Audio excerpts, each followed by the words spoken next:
Comenzamos, Claudio. Perfecto. Bueno, muy buenas noches. Agradecer la presencia de cada uno de ustedes que están aquí en la plataforma Zoom y también aquellos que nos están viendo por otra plataforma, por Facebook, por YouTube y otras más. Así que este encuentro es el de Vino una charla, segundo encuentro de este año de la comunidad ñahui, que junto con la comunidad ñahui, junto con Codeca, Radio Victoria, Aviala Soberana y República Theology, estamos haciendo una movida para llegar hasta el primer encuentro continental de teología en Guatemala. Estos son unos momentos de formación que hemos establecido para poder ir preparando nuestro corazón, nuestro sentipensar para llegar a noviembre 6, 7 y 8 en Guatemala. Así que bienvenidos a todos y a todas y, y bueno, damos inicio a de vino una charla de la comunidad ñahui. Te damos la palabra, Angelillo o Mariana. Buenas noches, compañeras, compañeros de camino. Acá estamos, como bien decía Claudio, en este segundo encuentro que lleva como título Territorio, Luchas, Migrantes y Estado, cuyo encuentro es una primera parte de la temática enunciada. En este, en este encuentro nos acompañarán primero desde una grabación de un video Leandro García, legislador por la provincia de Río Negro, Argentina, y a partir de la situación de incendios que hubo acá en la Patagonia, y particularmente en Bolsón, que es Río Negro, acompañó y luego también desde su rol de legislador elevó un proyecto de tierra a la legislatura de la provincia de Río Negro. Después de ese video nos acompañarán presencialmente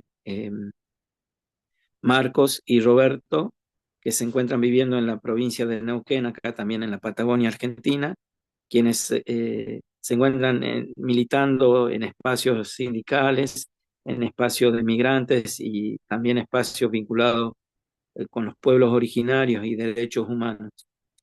Y que, bueno, esperamos que podamos dar como ese primer momento de escuchar y ver el video, después de escuchar y ver a Roberto y a Marcos, y en un segundo momento nos coordinará las preguntas y lo que vaya surgiendo Mariana. Así que bueno, bienvenidos, bienvenidas. Ahí le pedimos a Ollantay que bueno, pongan el video, así arrancamos primero con Leandro y luego con los compañeros Roberto y Marcos. Muchas gracias y buenas noches.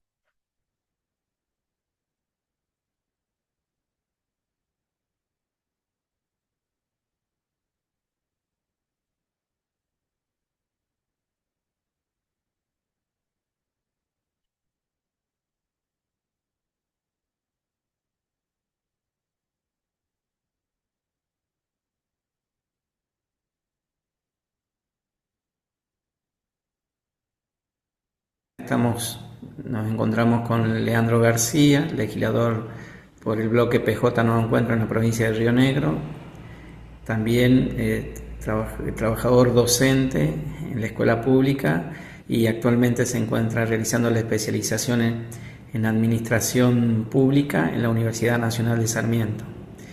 A él le pedimos que nos comparta un poco la experiencia que transitó la comunidad de Bolsón con el tema de los incendios durante el verano. Primero su experiencia, esto de salir a acompañar a las familias, y luego el proyecto de tierra que presentó en la legislatura de la provincia de Río Negro, abordando sobre todo desde el rol del Estado estas situaciones. Hola Leandro, bienvenido. Gracias Ángel por la nota, por compartir esta experiencia. Bueno, la verdad que fue bastante conmovedor, conmocionante lo que sucedió en el Bolsón. Es el incendio más grande de la historia de la provincia de Río Negro, la catástrofe natural más grande de la provincia de Río Negro, con más de 120 familias que perdieron toda su casa, su infraestructura predial, sus proyectos productivos. y desde la mirada, si se quiere, como vecino, desde el acompañamiento que tuvimos, el dolor de muchos años de destrucción construido durante muchos años a través del trabajo, el esfuerzo, los proyectos familiares, colectivos que se han generado en ese lugar, en un paraje bastante particular, con una historia muy propia y con una característica poblacional muy particular que tiene que ver con la heterogeneidad, ¿no? De mucha gente que es nacida y criada, mucha gente que ha venido y ha elegido la zona rural para vivir. Y bueno, ver proyectos productivos, proyectos de vida destruidos fue muy doloroso, y nosotros lo acompañamos desde ese lugar, tratando de apoyar tanto desde la cuestión del apagado del incendio, lo que tiene que ver con el combate del fuego, que se armaron brigadas, desde acompañar la solidaridad de las distintas instituciones que acercaron viandas, acercaron herramientas, donaciones para la familia, pero pensándolo desde el rol del Estado y yendo más a lo que me compete como legislador, abordando las cuestiones que tienen que ver con la prevención. Se trata de un área natural protegida que había subejecutado el presupuesto año a año y que entendemos que es uno de los principales focos de cuestionamiento en lo que tiene que ver con la prevención. Obviamente en el combate al fuego estos temas no se pueden plantear, pero una vez apagado el fuego, creo que el principal aspecto y la principal falencia en el rol del Estado, tanto nacional como provincial, tiene que ver con subejecutar el presupuesto, tanto de lo que tiene que ver con preparar equipos del combate al fuego, pero también con la prevención en un área natural protegida que requiere mucho personal, muchos recursos, infraestructura, sobre todo teniendo en cuenta que es uno de los principales atractivos turísticos del lugar, ¿no? El Amprale, el área natural protegida Río Azul Lago Escondido, es el área que reúne más refugios de montaña de todo el país en su conjunto, más de 20 refugios de montaña, con un gran atractivo turístico y paisajístico, sin una decisión política de acompañar eso con infraestructura y recursos para contener los impactos negativos, para contener las externalidades negativas que generan estas actividades turísticas. Y otra cuestión que nosotros planteamos clave es la cuestión territorial, ¿no? La necesidad de otorgar regularización en la cuestión territorial. Por eso presentamos un proyecto de emergencia. El gobernador declaró por decreto la emergencia económica, productiva, habitacional y social. Nosotros solicitamos el acompañamiento también a la emergencia territorial porque es un lugar en el que abundan tierras fiscales no regularizadas, tierras fiscales que aún siguen siendo propiedad de la provincia, pero son habitadas por pobladores hace muchos años y por distintas razones, por incompetencia, por falta de recursos, por falta de preparación y también por la convivencia con ciertos proyectos inmobiliarios, se ha abandonado una política clara que ha impedido que muchas familias hoy tengan la plena regularidad sobre la tierra, es decir, son tenedores precarios hace muchísimos años, y es fundamental que el Estado garantice la regularización dominial de esas tierras para poder no solo planificar el futuro productivo y turístico de la Municipalidad del Bolsón, sino también la posibilidad de que esas familias puedan proyectarse en sus vidas y en la vida de sus familias a través de la plena vigencia de la legislación territorial. Así que estamos impulsando ese proyecto, buscando acompañamiento de otros bloques. Lamentablemente todavía no hemos tenido la suerte de que haya sido tratado, pero vamos a seguir insistiendo en eso. Otra pregunta, Leandro. ¿Cómo ves el planteo del territorio y el rol del Estado, sobre todo en comunidades rurales, frente a la subdivisión de terrenos de mayores de 4 o 5 hectáreas, donde terminan las familias un poco como hacinadas, ¿no?, frente a la situación económica actual, que vuelven a esos lugares sin ningún servicio, sin ningún derecho sobre esa tierra, ¿no? Sí, básicamente es un error que tiene un arrastre histórico muy profundo, que se ha acelerado y se ha puesto la lupa sobre el tema a partir de lo que fue el incendio, pero que es muy común en toda la provincia de Río Negro. Río Negro tiene alrededor de 5 millones de hectáreas, más de 2,5 millones de hectáreas no han sido regularizadas producto de la falta de dinero de esos pobladores para realizar la mensura, que es un paso fundamental que establece la ley de tierras provincial. Pero yendo específicamente a lo que vos decís, tiene que ver con que el mercado, en lugar del Estado, va organizando la disponibilidad del acceso al suelo y las necesidades económicas van organizando el fraccionamiento y el uso de los distintos lugares, digamos. No es el Estado el que puede planificar y organizar dónde va a desarrollarse un plan de vivienda, dónde va a desarrollarse la zona productiva, la zona turística, sino que el mercado lo va organizando ante la ausencia del Estado en la planificación territorial, en la definición de los usos del suelo, y obviamente en ese proceso se vulneran muchos derechos, tanto de los pobladores como de los que sufren la pérdida de empleo, la falta de oportunidad del acceso a la tierra y la vivienda.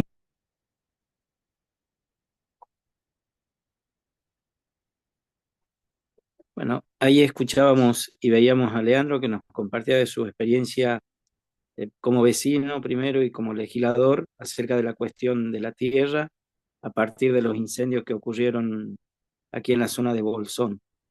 Ahora, bueno, tendrá la palabra Marcos. Marcos, para recordar, también él es migrante y acompaña en esta red nacional de migrantes y como decía, también trabaja como docente, militante social y también por los derechos humanos. Y luego Roberto, que acompaña la lucha de los pueblos originarios ahí en la zona de Neuquén, también militante gremial, social. Así bueno, ahí ustedes dirán, muchachos, quién inicia, y abrimos el micrófono para ustedes. Bueno, buenas noches, compañeros, compañeras. Primeramente, gracias por la invitación también para compartir la experiencia, digamos, acá desde los territorios del sur de Argentina. Sí, como dijo el compañero Ángel, sí, yo soy migrante, desde los 18 años que transito Argentina y hace 7 años que estoy acá en la provincia del Neuquén. Y la idea era que nosotros hacer un poquito algunas cuestiones desde algunas categorías que venimos trabajando y también, más que nada, también contar algunas experiencias que hemos llevado a cabo a partir de estos principios de las categorías de derechos humanos, migraciones, tanto vinculado en el ámbito educativo y justamente también con los colectivos migrantes y de derechos humanos. No sé si Roberto estás ya para hablar, ahí te veo, compa. Entonces, ahí te cedo la palabra. Hola, compa, buenas noches. Perdón que no pude saludar hace rato porque tuve inconvenientes técnicos con el celular. ¿Ahora sí me escuchan? Bien. Sí, sí, se escucha muy bien. Bueno, me perdí parte de lo que fue la introducción por este problema técnico. Yo soy Roberto Montelos, acá con el compa Marcos que me pudo facilitar un dispositivo, pude conectarme. Eh, Para los que están fuera de la Argentina, estamos dialogando con ustedes desde la provincia del Neuquén, el compa hermano Angelillo desde Río Negro, que está en una provincia pegada a Neuquén, pero habitamos acá la región patagónica. Y el lugar un poco desde donde queremos compartir con ustedes algunas ideas tiene que ver con esto que ya Marco está señalando, ¿no? Yo también soy migrante, hijo de migrantes, paraguayo, profesor de filosofía, acá laburando en el nivel superior y en el nivel secundario. Y decimos esto porque algunas de las cosas que Marco va a compartir con ustedes tiene que ver con nuestro laburo como docente, pero también como militante social, militante sindical, y el trabajo en la perspectiva de derechos humanos e interculturalidad, ¿no? Con pueblos migrantes y pueblos originarios. Eh, pero el lugar desde donde queremos compartir algunas ideas tiene que ver más que de la teoría, más con la praxis, ¿no? Con estos lugares que habitamos, porque somos parte de una red nacional de líderes migrantes y hemos tratado de tejer esa, ahí, como dice el nombre, una red con organizaciones territoriales, ¿no? Sindicato ATEN, sindicato docente, con una comunidad mapuche que se llama acá la Trenquimun, que está acá en las afueras. Nosotros vivimos en una ciudad de más o menos 2 ciudades pegadas, 100.000 habitantes, y en los alrededores una comunidad que es una comunidad mapuche que está acá a 15 kilómetros, es saliendo nomás del espacio urbano, ya está una comunidad mapuche. Y las características generales de esta ciudad es con que tenemos un montón de poblaciones de ascendencia mapuche, pero también de colectivos migrantes, porque es un pueblo que se funda Son dos pueblos, uno se llama Plaza Huínculo y el otro Cutalcó, pero para situarlo en el año 1918 sobre el descubrimiento del petróleo, después las conformaciones municipales tienen que ver otras a niveles históricos, pero básicamente las dos comarcas se fundan sobre el petróleo, ya con poblaciones migrantes, y diríamos en el territorio que preexiste al Estado-Nación, que es pueblo nación mapuche, bueno, hay un encuentro ahí. Bueno, yendo a los puntos que queríamos compartir, en nuestro caso, en mi caso, habito esta región del 2009 como migrante y ya desde que llegamos nos sumamos a un espacio que es la Pastoral de Migraciones en la provincia del Neuquén, en cuyo marco se va a construir un espacio que se llama la Red Nacional de Líderes Migrantes en el 2014. ¿Con qué propósito? Y hay una declaración, no les voy a leer, una declaración fundacional de la Red Nacional de Líderes Migrantes que se realiza en Neuquén, en la ciudad capital, de la cual nosotros vivimos a 100 kilómetros, en donde se gesta un espacio en donde busca posicionar en el debate político nacional al colectivo migrante como sujeto político y como un actor histórico de la transformación política de la Argentina.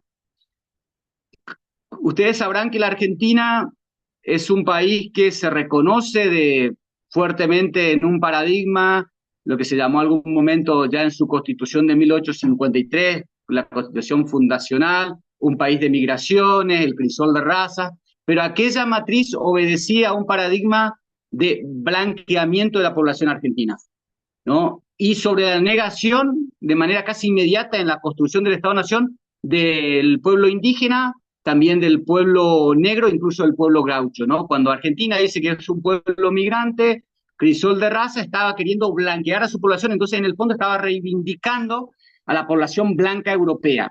Y sobre ese paradigma se construye un Estado-Nación que le atravese en su historia posiciones xenofóbicas frente a los pueblos preexistentes, el pueblo originario, el pueblo negro que deviene de la colonia, pero también enseguida después contra las migraciones en los países limítrofes, que de alguna manera también los mete en la lógica por el fenotipo de racialización indígena, por ende siempre tendió a negarlos como parte, como sujeto con derecho del Estado argentino. Esto en la historia argentina se plasmó en muchas leyes, incluido, voy a mencionar una última ley, que es la ley Videla, la ley de la dictadura de 1981, que ancla en una noción de seguridad nacional, donde nuevamente aparece el migrante como amenaza a la seguridad nacional. Esa ley ancla en una lógica, como les decía, ¿no? El contexto de lo que viene siendo la dictadura del Cono Sur, la lógica del operativo Cóndor y seguridad nacional, el trabajo articulado en la lógica del operativo Cóndor, Chile, Paraguay, Bolivia, donde va a ser muy fuerte y resonar en la provincia del Neuquén, porque Neuquén va a ser un lugar de fuerte acogida de poblaciones migrantes y de una comunidad importante de población migrante que viene con unas experiencias militantes, por ejemplo, en el allendismo en Chile, cuando se da el golpe de Pinochet, allá por el 72-73, si mal no recuerdo la fecha, muchos de los chilenos se refugian en la provincia del Neuquén, son recibidos e incorporados inmediatamente a una lucha política por los derechos migrantes desde la provincia del Neuquén,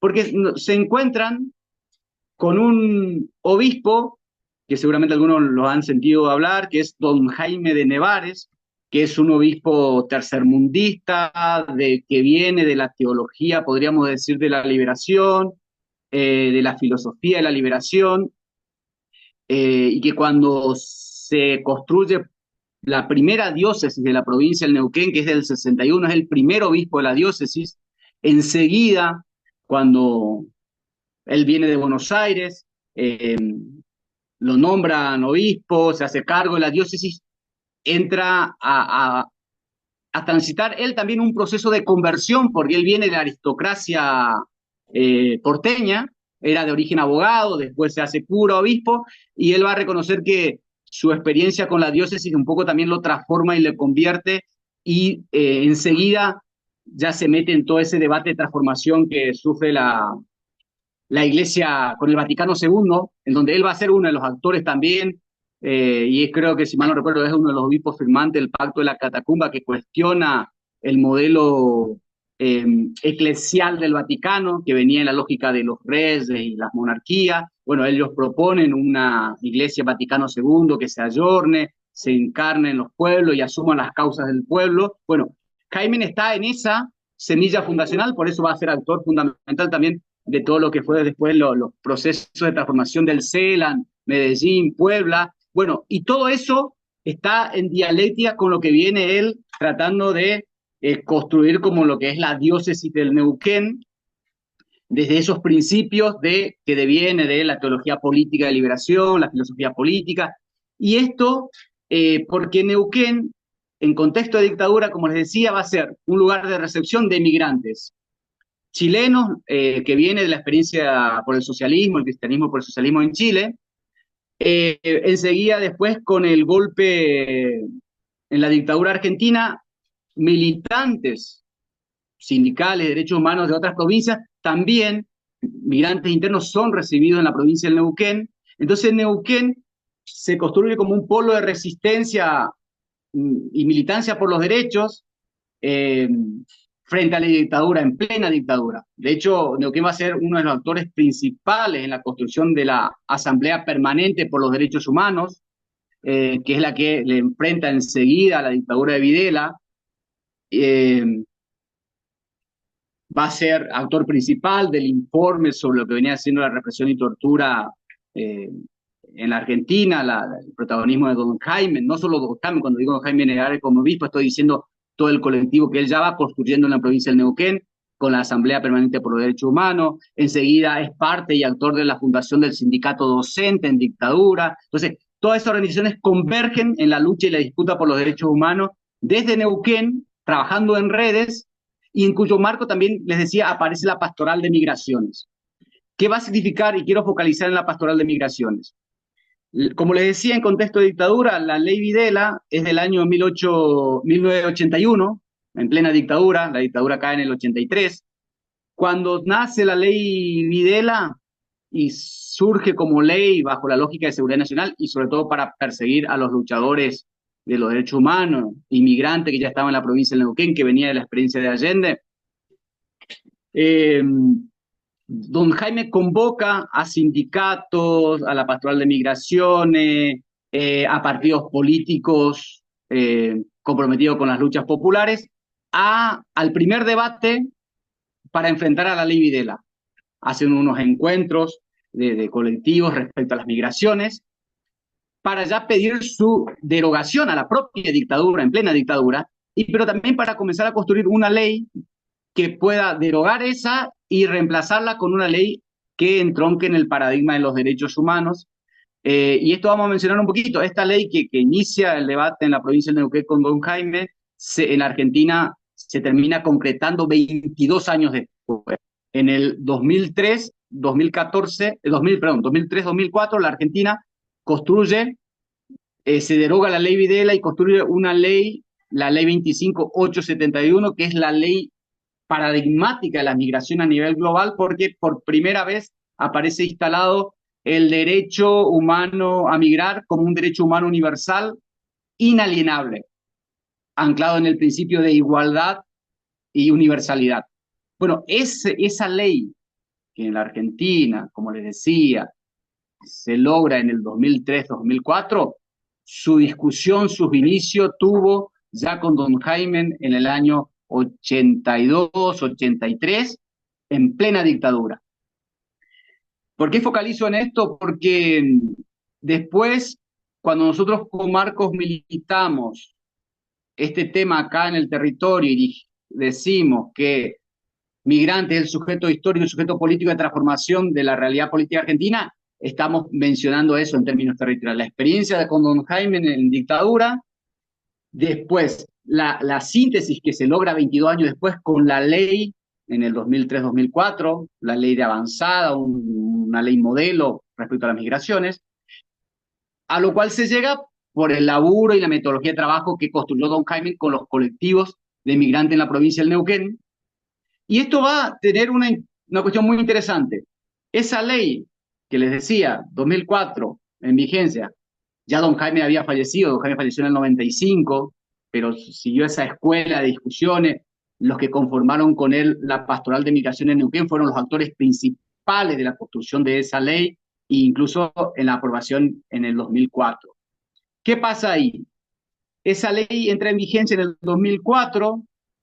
Recuerden que estábamos en contexto, en el caso de Latinoamérica, en gobiernos de tintes progresistas, de ampliación de derechos. Marcos, por ahí si recuerda alguna anécdota, nosotros hemos vivido profundamente porque nos tocó traspasar frontera con esa ley, previo a esa ley, posterior a esa ley, y lo que significó el cambio del tratamiento para con el migrante desde el Estado argentino, porque esa ley, en esa ley aparecía el rostro y reconocimiento de derechos en realidad del pueblo migrante de los países limítrofes. Y somos pueblos que de alguna manera portamos para el Estado argentino los fenotipos en donde nos asocian con los pueblos indígenas, a los cuales en su historia la Argentina los ha negado profundamente. Nosotros sentimos ese giro, ese cambio, un proyecto antecedente en ese contexto de ley fue el proyecto Patria Grande, con el gobierno, la implementación de esa ley, la traducción de esa ley del proyecto del gobierno de Néstor Kirchner, se llamó Proyecto Patria Grande, que en concreto ya estaba remitiendo efectivamente a resolver los problemas de tipo documentales o administrativos del migrante de países limítrofes que, como sabrán por ahí los cumpas que no son de esta zona o de América del Sur, la Argentina tiene una fuerte población migrante de países limítrofes, ¿no? En nuestro caso paraguayo, en la historia fue muy fuerte, fue el pueblo boliviano, el pueblo paraguayo, peruano, y en las últimas migraciones el pueblo venezolano también, ¿no? Bien, vuelvo a lo que quería señalar, tratando de recuperar el proceso histórico. Entonces, esa ley del 2004, Proyecto Patria Grande, que nos incorpora a los migrantes de países limítrofes, acontece como con toda ley, ¿no? Se logra una ley como de avanzada y de vanguardia y pareciera que eso se deposita en el Estado y el Estado, por buena voluntad, lo va a implementar considerándonos el pleno derecho. Y sabemos que con los Estados nunca pasa eso. Los Estados se lleva una ley, si los colectivos que logramos que esa ley sea legislado no lo seguimos disputando, esa ley puede quedar en saco roto o puede ser utilizado nuevamente en lógicas burocráticas del Estado.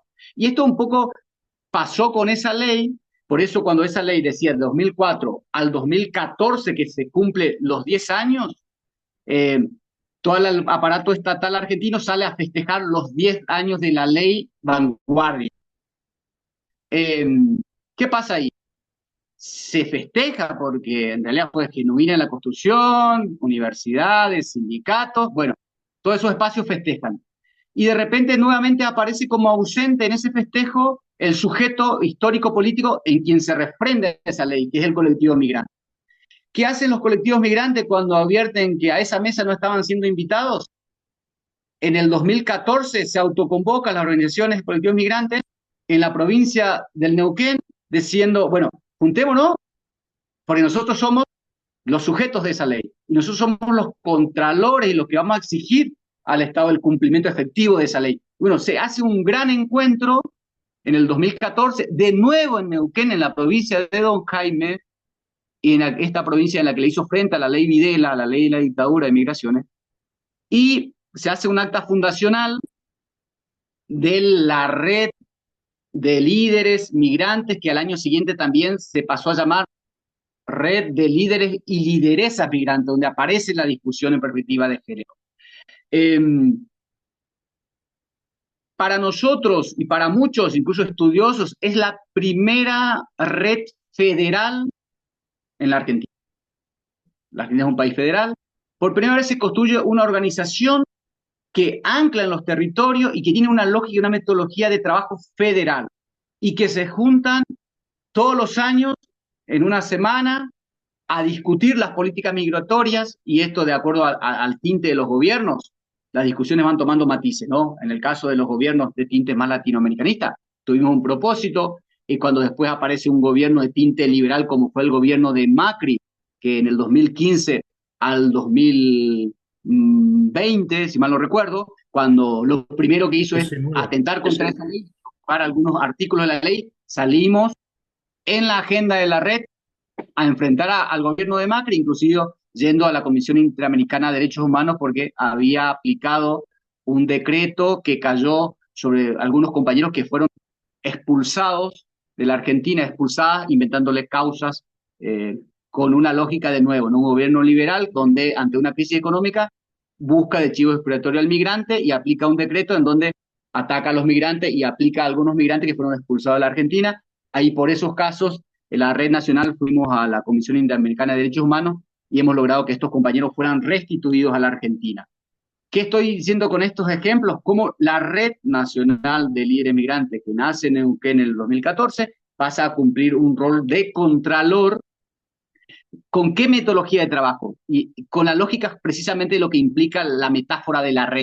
En todos los territorios salimos a tejer, como lo hizo don Jaime en esta provincia, con sindicatos, la universidad, colectivos de migrantes, culturales, artísticos, y también en los territorios, más en uno que en otro, eh, tejiendo acuerdos con comunidades originarias. En el caso del Neuquén, también con la Confederación Mapuche del Neuquén. Eh, para responder a las lógicas de segregación o xenofobia que aparece siempre contra el migrante, y también entiendo yo, por esto que vengo tratando de sostener, con migrantes que a veces fenotípicamente se lo asocia en la xenofobia a un pueblo originario de su país de origen, y que cuando se encuentra en este territorio de la Argentina, donde hay una fuerte xenofobia también contra los pueblos originarios, aparece replicado contra el migrante, pueblo originario, y por eso naturalmente nos llevó a tejer alianzas y estrategias con los colectivos de pueblo originario en los territorios en el ámbito de la Red Nacional de Líderes Migrantes. Hay muchas por ahí más cosas para, entiendo que en el tiempo, no sé, Angelillo, porque después hay algunas cosas para señalar todavía. ¿Cómo estamos con el tiempo? Eh, Ahí estamos, eso estaba mirando, bueno, arrancamos un poquito después, así que tenemos un tiempo para la palabra de Marcos también, y ahí abrimos después tal vez en las preguntas. Genial.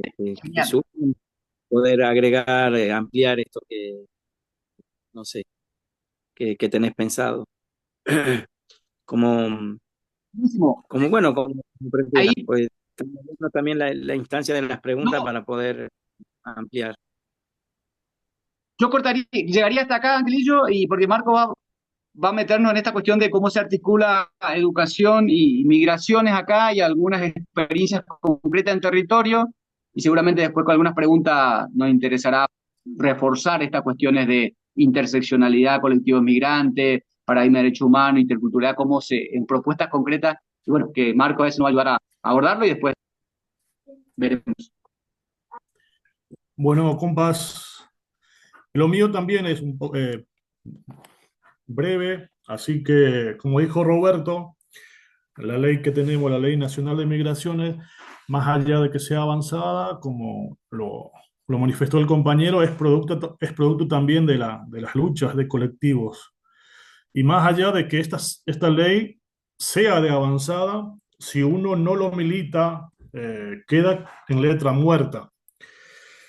Y nosotros territorialmente lo que yo voy a tratar de narrar eh, lo que hemos hecho a nivel vinculándonos con colectivos migrantes, de derechos humanos, con pueblos originarios, y también tratar de instalar estas temáticas en las instituciones educativas en donde estudiamos.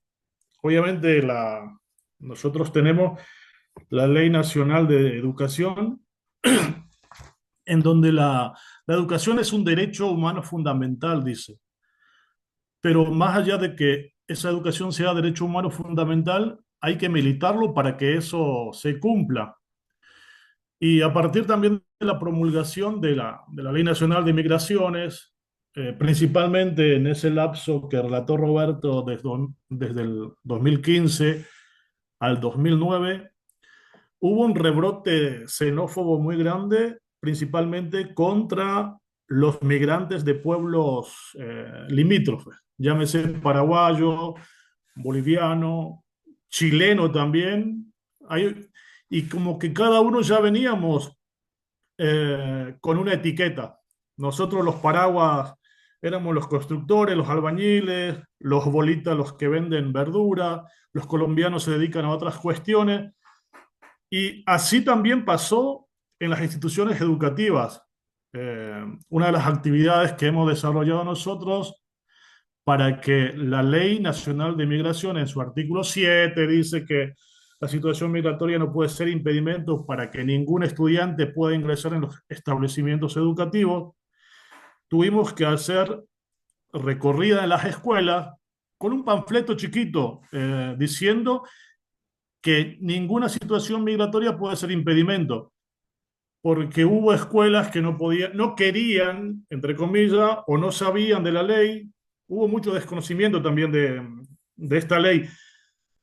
Y por eso fue la iniciativa junto con el gremio, porque como decíamos antes de, cuando nos juntamos con Roberto antes de, hace un rato, decíamos que ningún derecho se puede llevar a cabo de manera aislada. Entonces la estrategia que nosotros, estrategia entre comillas, que hemos utilizado fue vincularnos con colectivos y con los gremios. En este caso, el gremio nuestro que es ATEN, Asociación de Trabajadores de la Educación de la provincia del Neuquén. Hemos recorrido escuela militando la ley. Entonces los compañeros ahí recién entraban en conciencia que había una ley que permitía que a los estudiantes no se los podía impedir el ingreso a las escuelas. También lo que se llevó a cabo fue tratar de instalar estas temáticas en los institutos superiores en donde trabajamos. Justamente Plaza Huíncul y Cutralcó tiene 2 institutos de formación docente y en esos 2 institutos de formación docente hemos tratado de instalar temáticas tanto de derechos humanos, interculturalidad, derechos humanos y migración propiamente dicho, trayendo, entre comillas, especialistas para que puedan hablar de esta temática, más allá de especialistas militantes, digamos, que vienen desde la época de don Jaime de Nevares, que relataba Roberto. Porque la idea nuestra, digamos, es no ser el academicismo por traer a alguien que nos hable de teoría, sino también que nos hablen desde sus experiencias, justamente ellos que encarnan tanto la migración, los derechos humanos. Por eso también es el tema de la vinculación con las comunidades, con la comunidad originaria Tren Kimun, que también Roberto lo citó, porque nosotros como escuela no queremos hablar de ellos, queremos que ellos vengan y hablen en nuestras instituciones. Y creo que haciendo una evaluación de ese tiempo a esta parte hemos logrado instalar algunas cuestiones en nuestras instituciones educativas, porque de un tiempo a esta parte, no sé, obviamente la interculturalidad era una palabra muerta que nosotros teníamos que ponerle contenidos. Derechos humanos también es un espacio de disputa y el rebrote xenófobo hacia los migrantes, principalmente los migrantes limítrofes, como dije anteriormente. Entonces, a través de la práctica, a través de la militancia que uno hace, uno desde los derechos humanos y hacer valer lo que tenemos como ley. Porque la ley, si uno no lo milita, es letra muerta. Y así también fuimos, obviamente que nosotros acá en la provincia del Neuquén, desde el 2018, tenemos el diseño curricular de la escuela secundaria que parte de estos colectivos subalternizados. De hecho, hablando en educación, hay varias perspectivas, las perspectivas de los derechos humanos, las perspectivas de género, las perspectivas de interculturalidad, ambiental y el quinto que ahora se me escapó, son transversales a nuestras prácticas. Así que lo que tratamos de hacer por ahí, no quiero ser autobombo, digamos, autorreferencial, pero es hacer valer nuestras normativas. Así que Hubo varias experiencias, también con la escuela media, que hemos llevado a los estudiantes justamente en los territorios para que ellos puedan vivenciar la experiencia realmente con las comunidades originarias, porque anteriormente era al revés. El 12 de octubre o el 11 de octubre, en este caso, nosotros invitábamos a, los, a los huarquenes, invitábamos a los loncos para ir a dar charla a nuestras escuelas. Pero en este caso nosotros, la idea es que ahora nosotros podamos ir a compartir con ellos en el territorio. Y a ver, no sé, algunas otras cuestiones más. Y esto, todo el relato que estoy haciendo, digamos, es en base, eh, teniendo como espejo y como paradigma los derechos humanos, propiamente dicho. Así que no sé qué más en ese sentido, alguna. Por ahí, cuando surja el panel, surja el debate, si hay algunas preguntas más enfocadas de alguna línea, lo podemos ir desarrollando. Porque la experiencia que yo, Marcos, digamos, quería contarles, bueno, desde lo educativo, desde lo pedagógico, que uno trata de ir en las prácticas cotidianas en las escuelas. Marcos, Sí, decir, oye, ah, es bueno contarles que si bien lo hacemos como desde este espacio, como venimos señalando, de militantes, también tratamos de reivindicar la tradición de la filosofía de la liberación, que está ensamblada un poco con la teología de la liberación, una por esto que describíamos, ¿no? De la práctica de Don Jaime y la Iglesia del Tercer Mundo, en articulación con colectivos de derechos humanos, y en el caso de las instituciones educativas tratamos de abrevar ahí desde lo práctico, poner en debate la decolonialidad eh, y todas las lógicas de las colonialidades que operan en los territorios, y esto que decía el cumpa Marcos, no es deliberado de llevar a colectivos migrantes dentro de los espacios de formación, así como llevar a nuestros estudiantes a los territorios para vivenciar estos conocimientos y saberes otros que por la colonialidad del poder que operan todavía en el sistema educativo no se puede a veces ponerlo en palabra o visibilizarlo. Tratamos de hacer esa dialéctica entre teoría y praxis, pero también entre el afuera y el adentro del sistema educativo, las instituciones educativas, ¿no? Eso es una opción metodológica deliberada, en nuestro caso, eh, por esto de que la historia de la provincia de Neuquén, entendemos nosotros que se fue construyendo así sus instituciones, sus propuestas políticas, los sindicatos, los espacios de derechos humanos, y tratamos un poco que eso fuera un aporte también deliberadamente metodológico, digamos, ¿no? así es.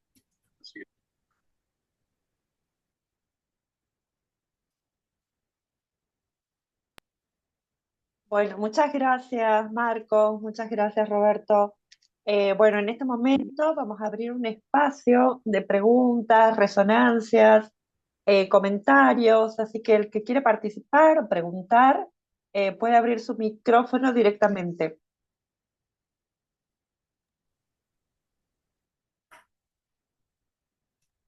Los escuchamos.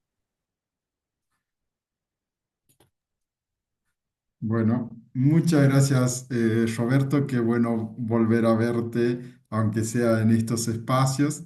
Ya somos, digamos, tenemos mucho camino e historia transcurrida, también con Marco, así que es un placer de haberlos escuchado.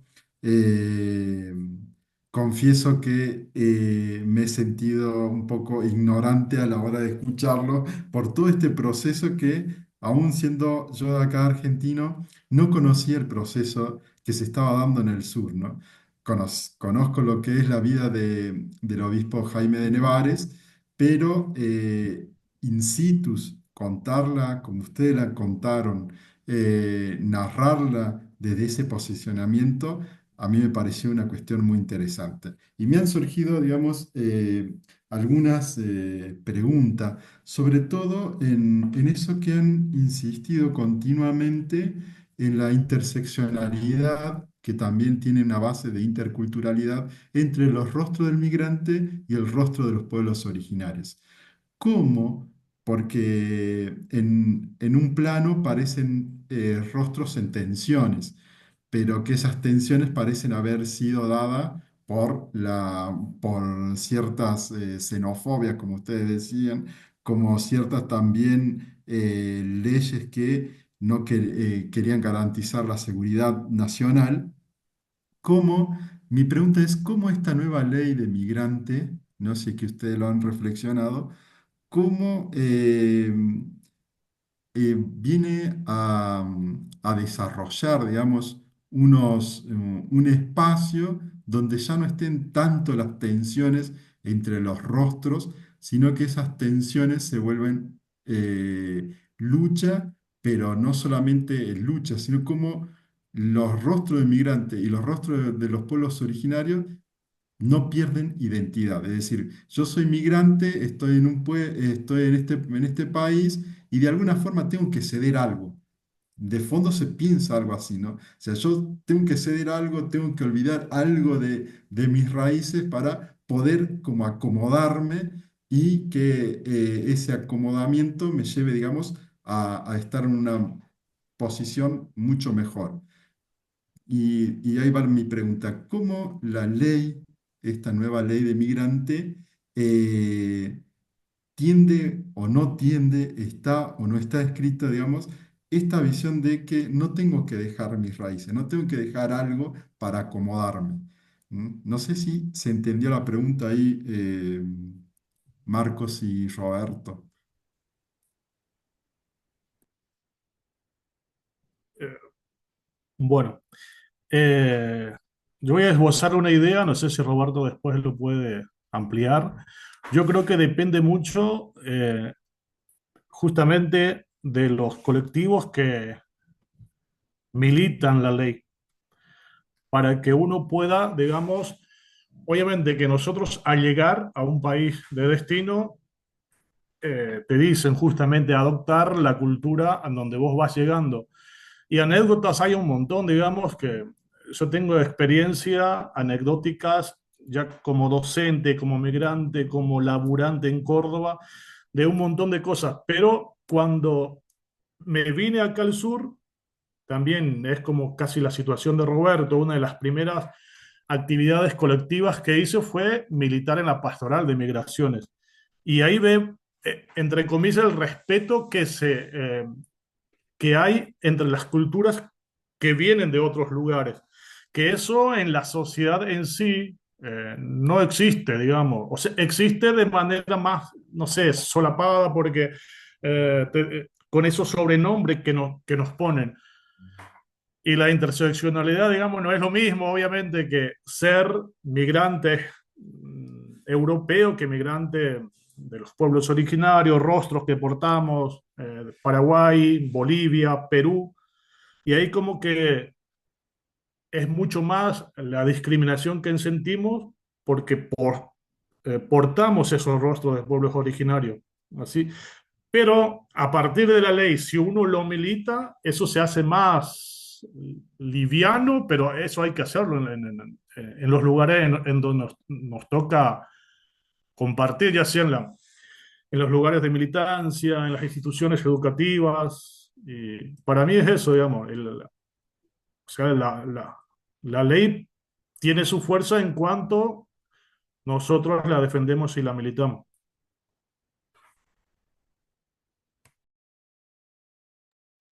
Para mí, me gustaría compartir dos claves ahí, más allá de que quizás arriesgo hasta incluso de pareciera una contradicción en lo que voy a decir ahora.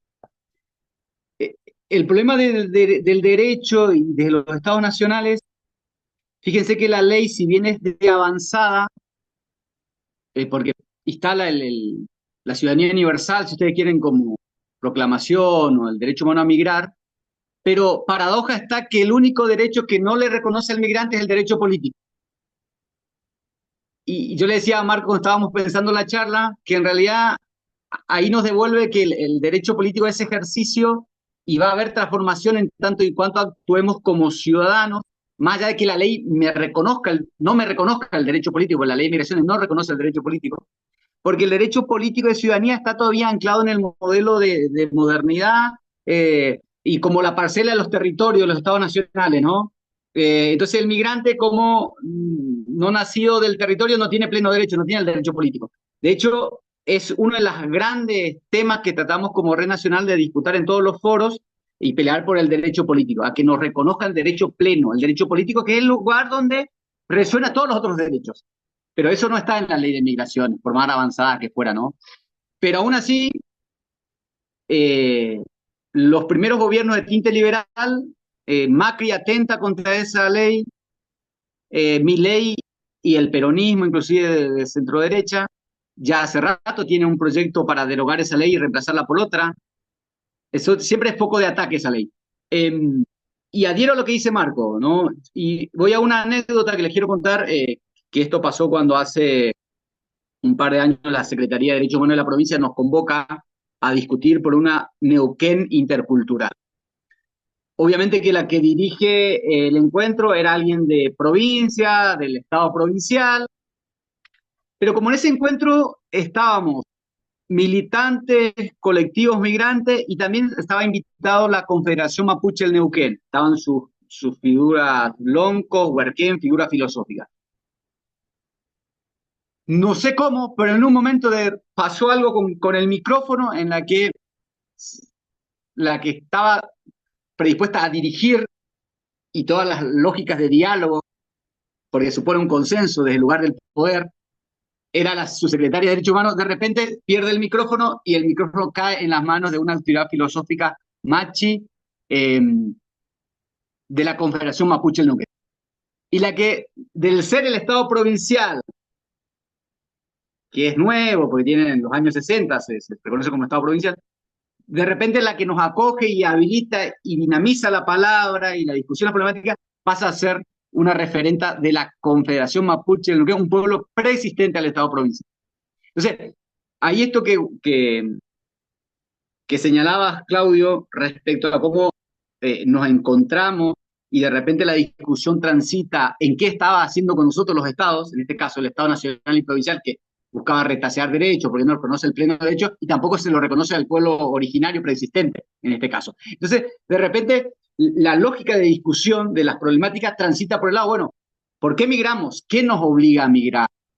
Y si yo digo que el que viene del país vecino es también de un pueblo originario, la invitación a pensar quién es el que los expulsa de ese país, Estado, nación vecino, cuáles son las causas las que mueven a la migración. Y decíamos que en ese sentido, y fue tema de agenda en las discusiones, decir, che, entonces el paradigma del derecho a migrar no puede ser romantizado. Si no ponemos en debate y quién es el que empuja, obliga y por qué se dan las migraciones, y en el siglo XXI por qué la migración es un problema global, probablemente tenga sentido no desde la romantización del derecho humano a migrar, sino desde pensar que a veces estamos obligados a migrar y cuáles son las causas que expulsan en los territorios, ¿no? Y ahí nos estamos refiriendo ya al sistema mundo moderno capitalista, financiero, agroindustrial, que descampesina, que saca las tierras y producen grandes hacinamientos en las grandes urbes y toda la violencia que conlleva, ¿no?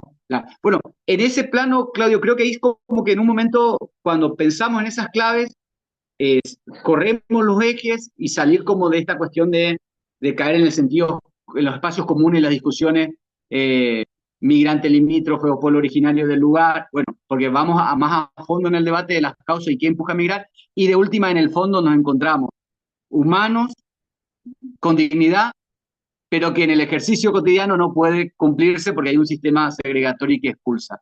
Yo para mí, por ese lado, desde lo práctico, fue dando como algunas agendas y fue pasando en limpio estas discusiones. Fíjate que nosotros en el caso llegó un momento en que desde el Neuquén íbamos a los encuentros nacionales, del encuentro federal de la Red Nacional de Inmigrantes, y quizás los primeros era natural llevar la bandera de la provincia del Neuquén o incluso la bandera nacional, cuando de repente dijimos, che, la que nos traemos es la bandera del Gualmapu, el pueblo nación mapuche que preexiste en aquellos territorios, ¿no?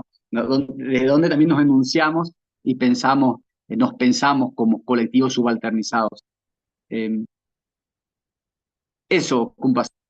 Y lo otro que quería quizás yo señalar para que no sobredimensionen lo que estamos nosotros planteando es quizás pasar en limpio esto, ¿no? Aún diciendo todo lo que decimos, no dejamos de plantearos desde un frente de resistencia, de lucha, porque la provincia del Neuquén ancla en una fuerte lógica de la colonial del poder, saber el tener provincia petrolera, rica, donde los llevó a los pueblos mapuche también a la autonegación, ¿no?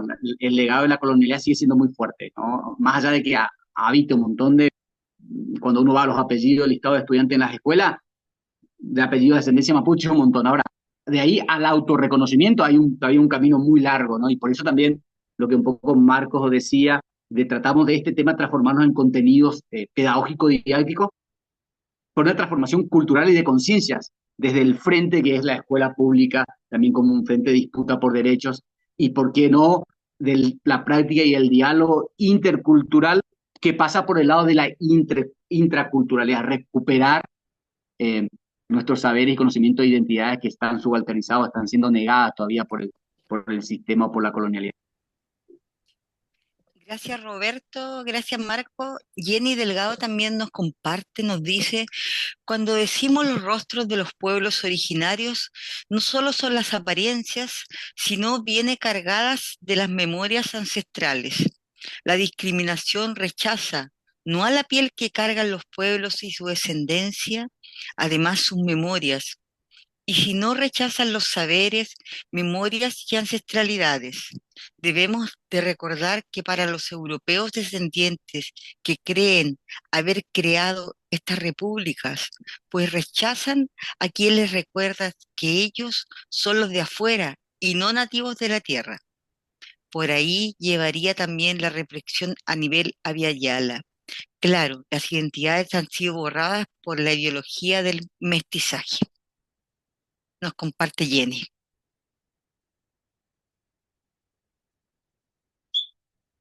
Aprovechando, quisiera aportar también acá mis saludos desde Chile. Tuve que buscar el dato porque no lo sabía, pero sí sabía que Chile era uno de los pocos países que reconocía el derecho a voto de los extranjeros no nacionalizados. Uno de los 5 países, lo busqué, lo admito, lo googleé. Y lo voy a leer textual, sí, uno de los 5 países que reconoce el derecho a voto de los extranjeros no nacionalizados, avecindados en Chile, con una serie de requisitos, que no tengan pena aflictiva, es decir, 5 años y un día, que no estén condenados por delitos terroristas, qué sé yo, y pueden votar en toda clase de elecciones.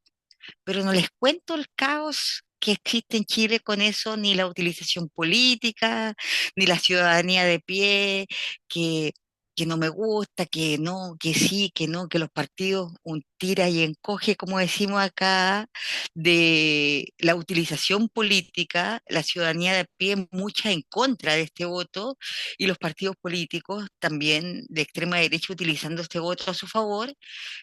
Bueno, en realidad jugando con el voto de aquí para allá, a la extrema derecha le sirve, quien se vota en contra, que a favor, y tenemos, pero en la práctica no es un voto que tenga una incidencia así como significativa a nivel de estadísticas, según he leído, pero sí a nivel de percepción ciudadana, mucha gente, muchos ciudadanos de a pie piensan que no debería darse esto. No es mi opinión personal quizás necesariamente. Decir también que acá en Chile hay una mezcla entre xenofobia, quizás, no sé si por ser un país más aislado en el confín del mundo, pero quizás mucha gente no está acostumbrada a niveles de migración de países más caribeños. Pero quizás en Chile se está dando de a poco una nueva configuración de población que creo que a muchas personas le ha sobrepasado, y ahí sale quizás la xenofobia, el desconocimiento. eh, Hay de todo en realidad. Hay xenofobia, hay desconocimiento, hay miedo de muchas personas, y eso desde lo político se puede utilizar desde muchos fines.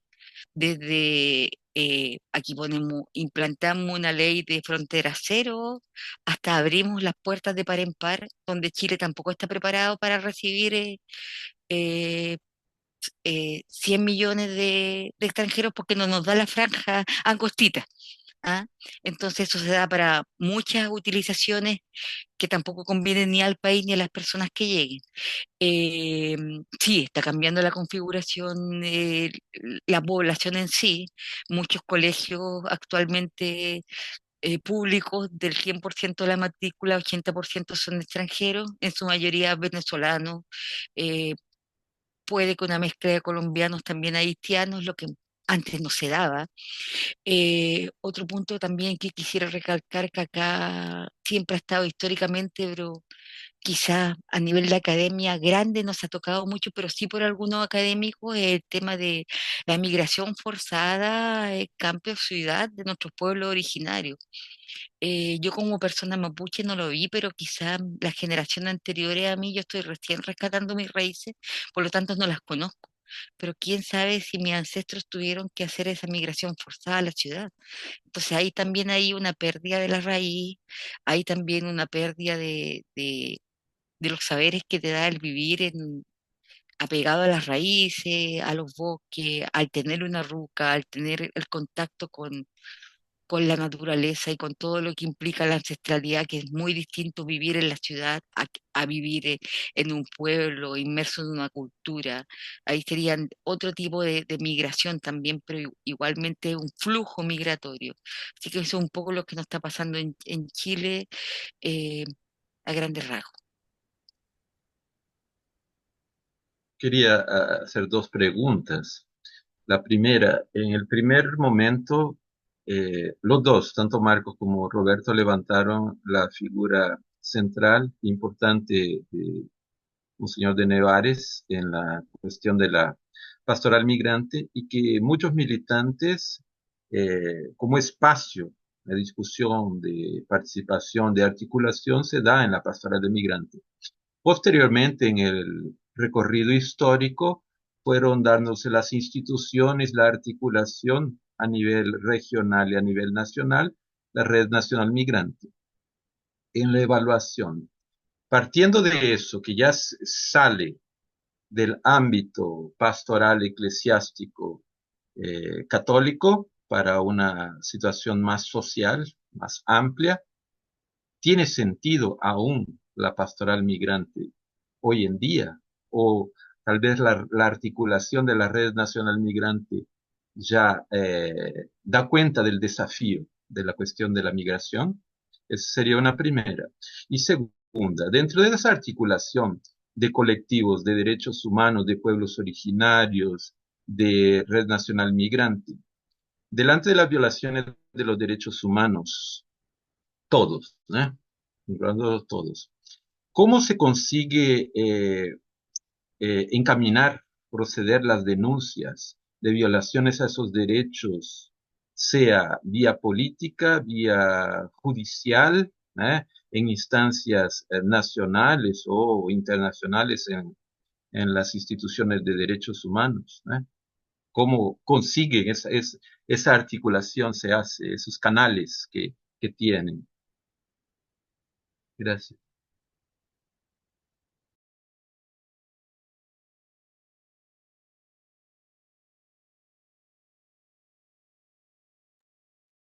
A la, nosotros cuando describíamos el proceso histórico de cómo se fue haciendo una genealogía de cómo se construyó, eh, ya hoy no nos refrendamos necesariamente en la pastoral de migraciones, porque también ha habido cambios, vaivenes en el modelo de iglesia, un montón de cuestiones internas. Sí, creo que el legado es esa metodología de trabajo y los principios que llevaron a Don Jaime, a esa corriente de pensamiento, a construir los instrumentos, los sindicatos, incluso, no sé, hasta con los colectivos ama de casa, un montón de cosas que se gestaron en la provincia tiene que ver eh, con la metodología popular que deviene de esa generación 60-70 y que yo en mi caso considero que está instalado en el dispositivo del sistema educativo, en nuestro sindicato docente y en otros sindicatos de la provincia. Entonces, cuando llega a haber una vulneración de derechos, hay una lógica metodológica de redes que sale a hacer ese laburo y ya, bueno, ahí obviamente que se habilita, no sé, abogados de la APDH, la Asamblea, APDH, cuando digo Asamblea Permanente por los Derechos Humanos, eh, digo eso porque siempre fue el caso más paradigmático, porque en muchísimas causas la APDH baja o te agarras el teléfono, llamás. Nosotros nos pasó con un caso concreto por una mujer que fue asesinada acá en la zona y enseguida cómo desde esos dispositivos el Estado provincial se tuvo que hacer cargo porque ve la lógica de redes operando en los territorios y sale a responder o a demandar al Estado provincial que actúe en consecuencia de los derechos. Esa estrategia es la que hicimos incluso cuando Marcos señala respecto a, no sé, cuando supimos con un gobierno de tinte liberal que quiso vulnerar derechos de hijos de migrantes a la educación, bueno, al sindicato una nota, el abogado del sindicato, al teléfono a la central sindical y operando en esa lógica de redes como metodología de trabajo. Porque, como dice Marco, ¿no? Las normas de la provincia de Neuquén están prescritas en términos de aplicación de derechos y reconocimiento de derechos. Bueno, es disputarlos por los canales y la metodología que en la provincia se ha dado históricamente. Eh, por ese lado creo que va. No sé, William, se me ocurre planteártelo. No sé qué por ahí Marcos quiere. Claro, yo creo que es lo que vos manifestás, Roberto, el tema del trabajo en red. Hubo un caso también paradigmático de una mujer peruana que fue expulsada y ese caso llegó hasta la Corte Interamericana de Derechos Humanos y se tuvo que restituir a la mujer por el derecho de la reunificación familiar, porque a esta mujer, como le plantaron una causa y directamente la llevaron al aeropuerto y dejó como 3 hijos menores acá en la Argentina. Fue denunciada, llevó su proceso hasta que se las pudo restituir, digamos. Y eso es gracias al trabajo colectivo, a trabajo territorial en redes. Creo que ahí, Para ahí, eso es algo que quisiera también contar a los compañeros. Los padrinos de la Red Nacional cuando se funda la Red Nacional de Inmigrantes, para que ustedes dimensionen, fue Adolfo Pérez Esquivel y Nora Cortiña, eh, paradigmáticos en la lucha por los derechos de la dictadura. Y lo mismo pasa en los territorios, dentro de las provincias, los colectivos de abuelas, de Plaza de Mayo, de los territorios, las abuelas del Alto Valle, en el caso de la provincia de Neuquén, son la que de hecho en todos los encuentros nacionales siempre en las mesas están abriendo, y los sindicatos, las centrales con la Secretaría de Derechos Humanos, articulada. Y así se gestó la red, digamos, desde esa lógica de alianza. Y académicos, que hay varios centros de estudio sobre las migraciones en las universidades, que siempre se los convoca y van a aportar su mirada o su síntesis a veces de las discusiones que surgen desde abajo, de las comunidades migrantes. Hay un entramado interesante. y también ahí hay un trabajo entramado con otras instituciones, ya sea con Defensoría del Pueblo, con un montón de otras organizaciones, no solamente la red de líderes migrantes en sí, sino entablar como un vínculo en defensa del derecho con otras instituciones, se podría decir. No es un trabajo aislado, digamos, es en conjunto con con otros que operamos así en conjunto.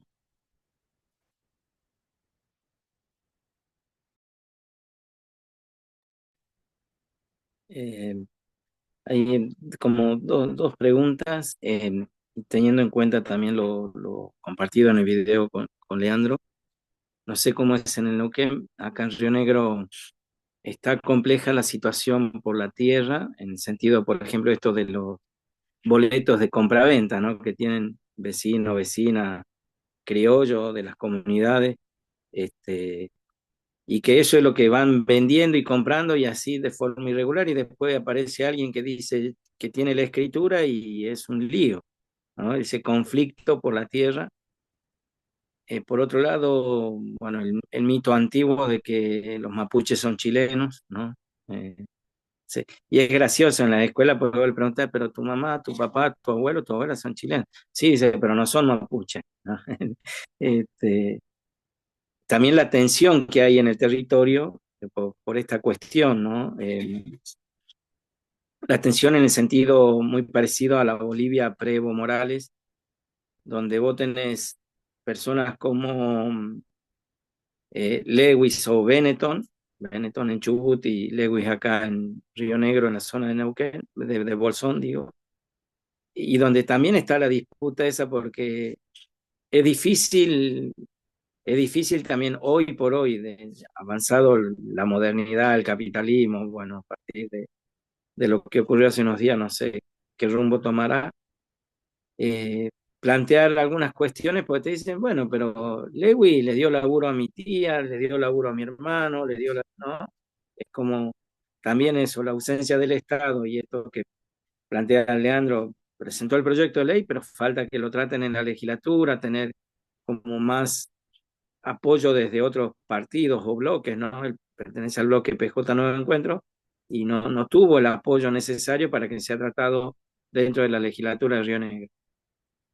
Por eso pregunto, ¿cómo es en Neuquén la cuestión del territorio, la cuestión del migrante, ¿no? Acá los chilenos, las chilenas son como la causa de todos los males en esta zona, y después también el tema del peruano y boliviano, siendo que son las comunidades que más acompañaron a Argentina, por ejemplo, durante la dictadura en la Guerra de Malvinas, ¿no? Poniendo a disposición soldados, aviones, pilotos, fueron los pueblos más solidarios con Argentina en ese momento. ¿Cómo se vive en Neuquén esta cuestión, esta mezcla de tensiones, ¿no? La cuestión migrante, la cuestión por la tierra, la cuestión originaria, y ahí en el medio el Estado, y sobre todo si son estados liberales?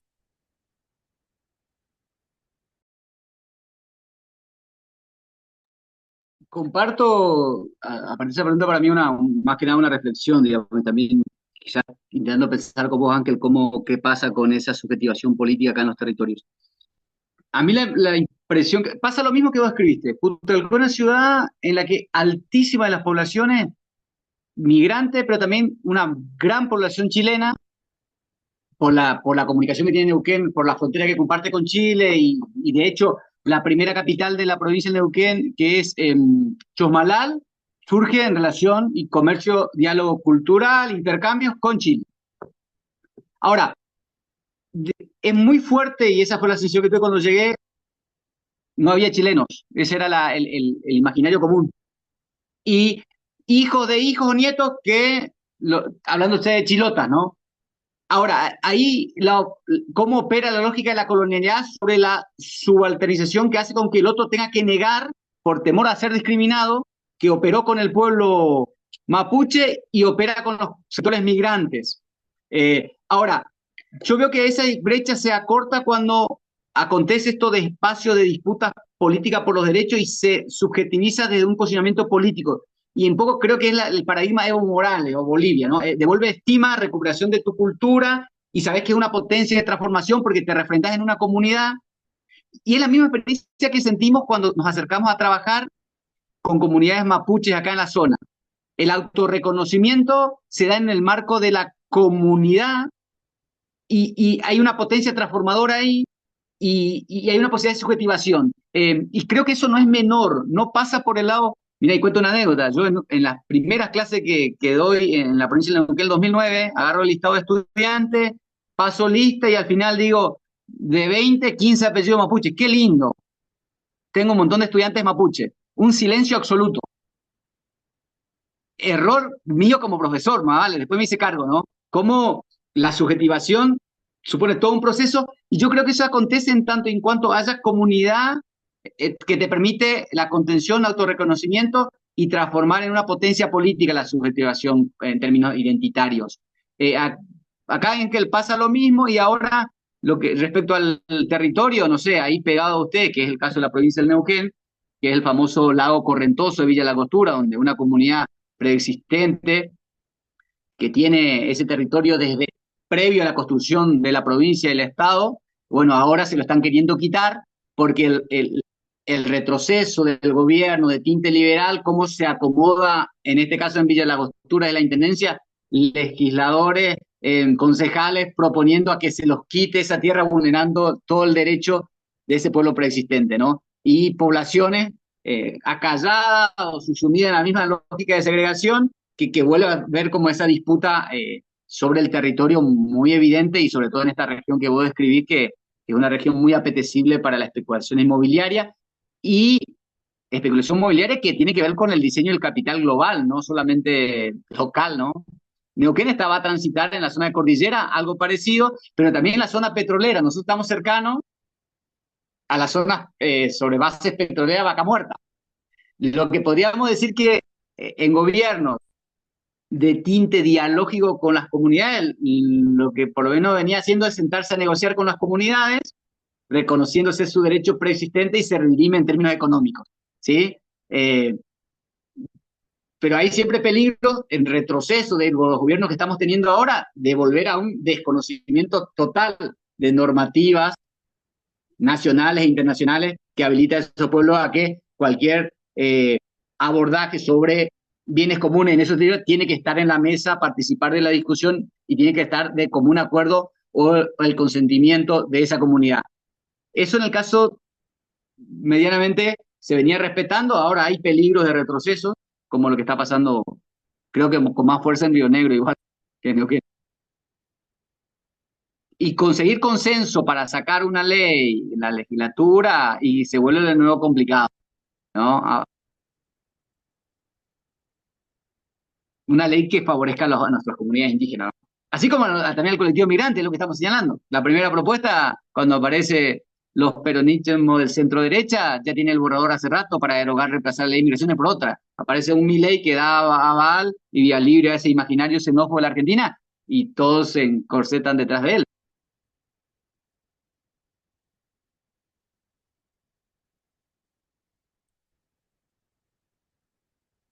Y ahí a mí me preocupa que está bueno que dejemos instalado, creo que el foco de disputa por esta problemática, migrante y pueblo originario, está haciendo la Patagonia por todo, por los recursos, el petróleo, el agua, la especulación inmobiliaria, y creo que en eso aceitar nuestros vínculos a las lógicas de redes va a ser una clave para la resistencia frente a lo que se viene. O ya no se viene, se está instalando.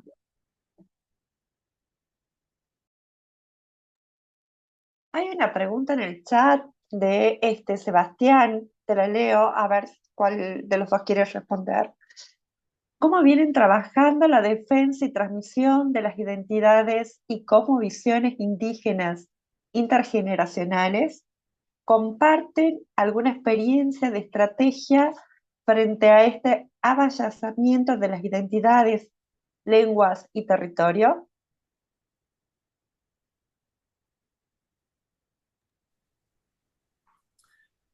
Acá específicamente perdón, acá, como decíamos, específicamente en la provincia del Neuquén, hace un par de años se ha implementado el diseño curricular para que nosotros podamos trabajar esas identidades desde la perspectiva de la interculturalidad.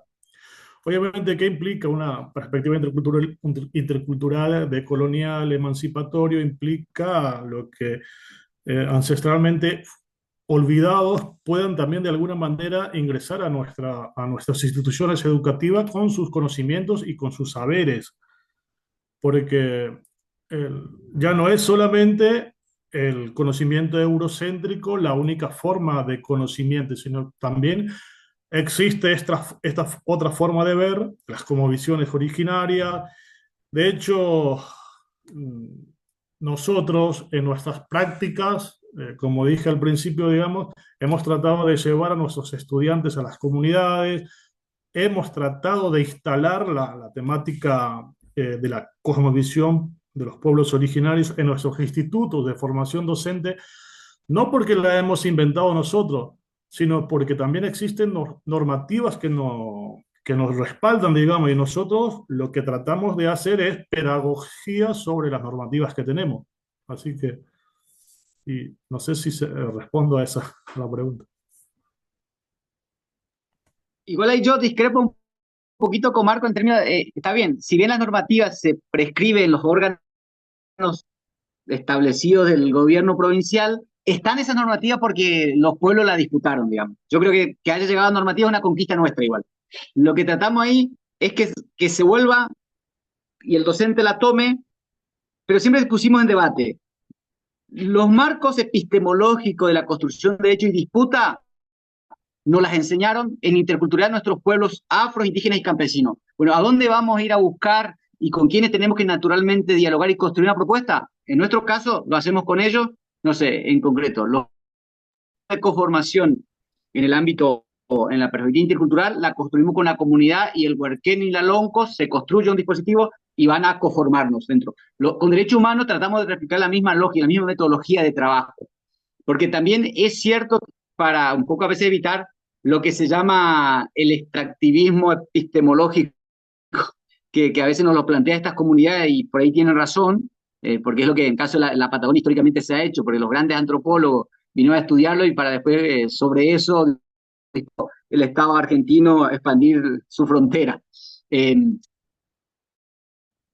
Ahí vi, no sé si llega a haber una pregunta si, respecto a los sistemas formal. Ah, bien. Es por culpa, no sé, veo Sebastián, si esto no, estas experiencias se dan por fuera y por dentro del sistema formal, porque cuando Marco describía las prescripciones curriculares de los 3 niveles en el caso de la provincia, nivel superior, medio, inicial y primaria, 4 niveles, es transversal en el sistema formal el tema de interculturalidad y derechos humanos.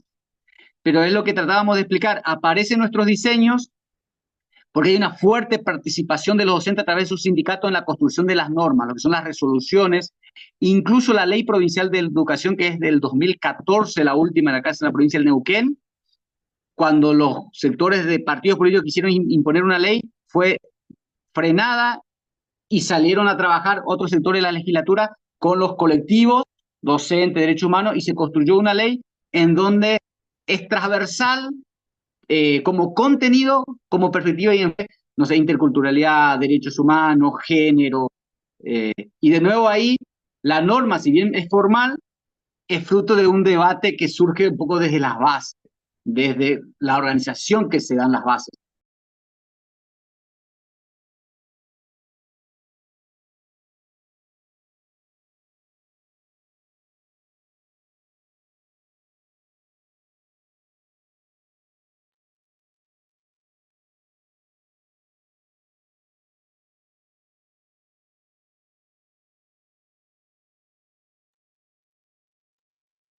Muchas gracias. Hay un comentario también en el chat de Jenny.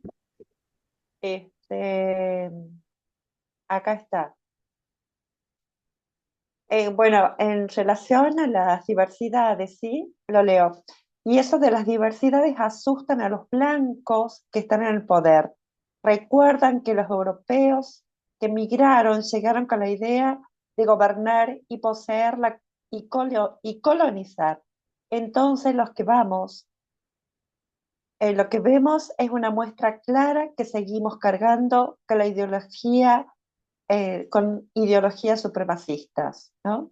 Bueno, todo en contexto de lo que venimos conversando, bueno, es todo un desafío, me parece, ¿no? Esta militancia política, esta militancia me llama mucho la atención, ¿no? Sobre todo militar las leyes, ¿no?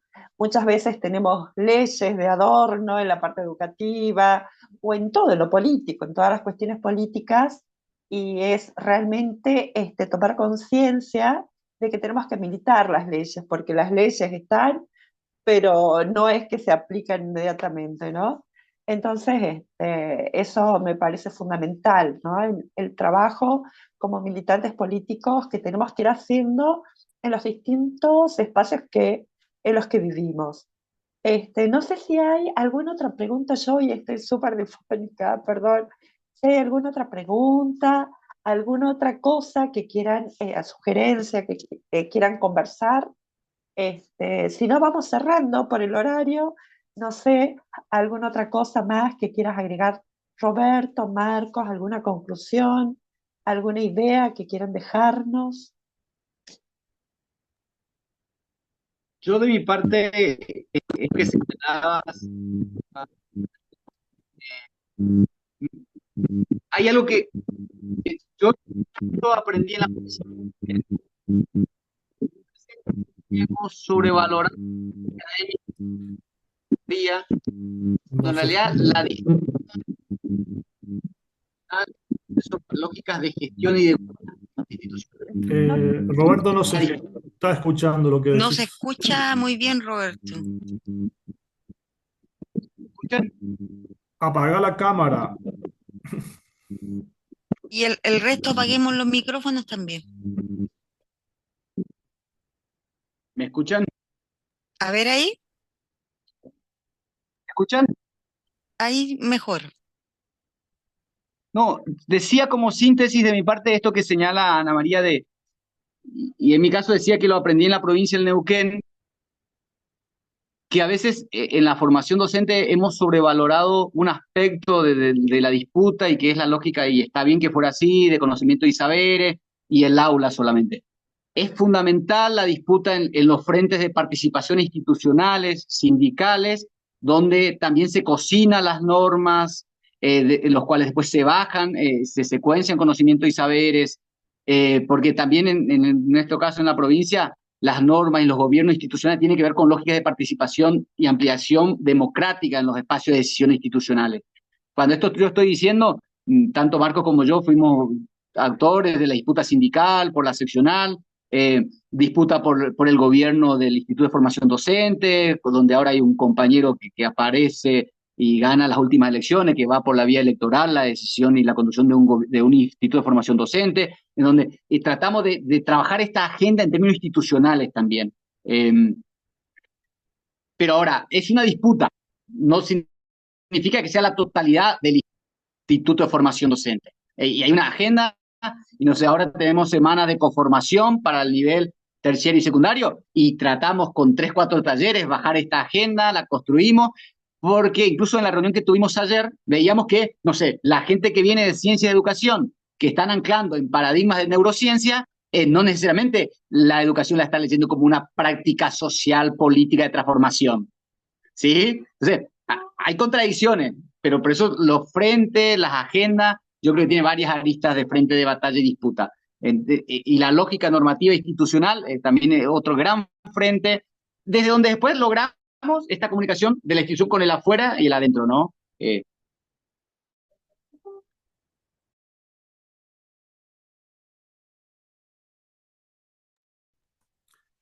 Marcos, ¿alguna síntesis, alguna idea que nos quieras dejar? Bueno, obviamente que también concuerdo con lo que dice Roberto y creo que el desafío que nos queda de lo que ya tenemos un poco instalado esto es seguir trabajando en redes, eh, tratar de tejer alianzas con organismos que nos puedan ayudar en este sentido y que las leyes, que decías vos también, que las podemos defender y para que justamente las leyes estén en beneficio de los más débiles en este caso. Desde los ámbitos también, desde los que nos toca trabajar, ya sea el ámbito educativo, el ámbito gremial, sindical y también desde los organismos y colectivos sociales que militamos. Así que bueno, hay mucho trabajo y también por ahí vemos alguna resistencia de compañeros y trabajamos en ese ámbito. No, no todos vamos a estar de acuerdo con una línea de trabajo, pero siempre, digamos, con la convicción de seguir aportando, justamente también acá en Argentina, en donde hay un montón de lo público que está en peligro ahora, la educación pública, salud pública, y defender eso, digamos. Así que bueno, eso sería.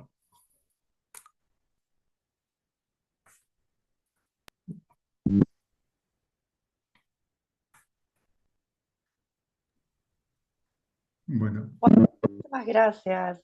No sé, Claudio, te dejamos el espacio para despedirnos.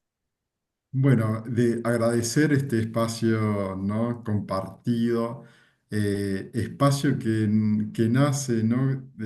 Justamente de interacciones, que nace también entre tejido, que comenzó como un tejido roto y de repente empieza a convertirse en un tejido con mucho más sentido.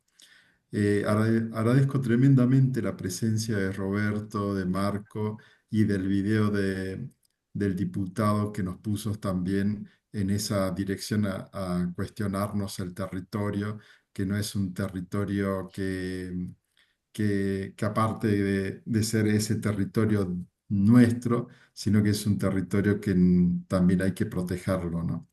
se protegen los territorios se protegen en la lucha, se protegen también en las interrelaciones. Así que agradezco un montón la presencia también de Marco, y de todos y todas, y Roberto y todos y todas aquellas que vienen de la comunidad de Ñahui, también de Codeca, Guatemala, Radio Victoria, Guatemala, que estamos entretejiendo un sueño. Ahora un sueño que en noviembre Dios quiera se vuelva realidad, por eso todos estos encuentros tienen el sentido de ir pensando el próximo encuentro continental de teología política en Guatemala, noviembre 6, 7 y 8, y claro, todos, todas invitados. Eh, Quiero cerrar también este espacio invitándolos para el 2 de mayo. El 2 de mayo vamos a estar con una filósofa jujeña de la Universidad Nacional de Jujuy y del Instituto Rodolfo Kusch, ¿no? Que es Adriana González. No va a estar desarrollando una ponencia sobre educación también en la línea del cuidado y sobre todo del cuidado de la madre tierra. Así que bueno, ahí también agradecer a Jenny, ahí muchas gracias por el espacio, dice Jenny. Agradecer para aquellos que no saben, Jenny viene del colectivo de República, perdón, de Publica Theology, donde es un espacio de reflexión de teólogas muy interesante. Así que bueno, muchas gracias. Invitado a todos el 2 de mayo, ahí a estar con Adriana González, que nos va a estar dando esas cuestiones de la pedagogía del cuidado en torno a la decolonización. Sí, mujeres haciendo teología, Navia Ayala, dice. Eh, Sí, exacto. sí. Antes de finalizar, entonces, los que puedan prender la cámara y Claudio nos saca la fotito final, los que tengan también su copita para compartir virtual o físicamente el de vino, ¿cierto? ¿Y quién toma la fotito final, Claudio? Ahí falta, la Jenny va a prender la cámara. Eso, Sebastián también, perfecto. Dale, Claudio. Ahí falta, espérate, Ollantay. Es, ya.